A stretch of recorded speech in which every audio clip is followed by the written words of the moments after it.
Hello friends, வணக்கம். இன்னைக்கு பார்த்தீங்க அப்படின்னா நெல்லை இருக்க மிஷினில் உள்ளே இருக்க சல்லடை எப்படி மாற்றுறது அப்படின்னு பார்க்க போகிறோம். பாருங்க, சைடில் துணியில் அடைக்க ஓட்டைன்னு வச்சிடக்கூடாது. ஏன்னா சைடில் எப்பயுமே துணி வைக்கணும். உள்ளே நெல் அரைச்சி வர்றது கொஞ்சம் வெளியே இதை வர பார்க்கும். ஸோ அதனால் சைடில் கண்டிப்பாக துணி வைக்கணும். இப்போ பார்த்தீங்க அப்படி நான் கழட்ட போகிறேன்.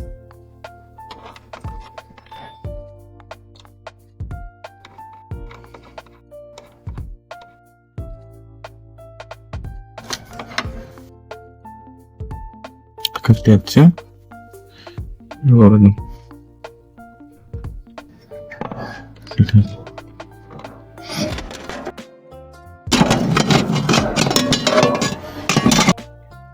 இது சல்லடை சரிதா? இப்போ இது பாருங்க, இது தெரிஞ்சிருக்கா? இதுக்கும் இதுக்கு வித்தியாசம் தெரியுதா? தெரியும்னு நினைக்கிறேன் உங்களுக்கு.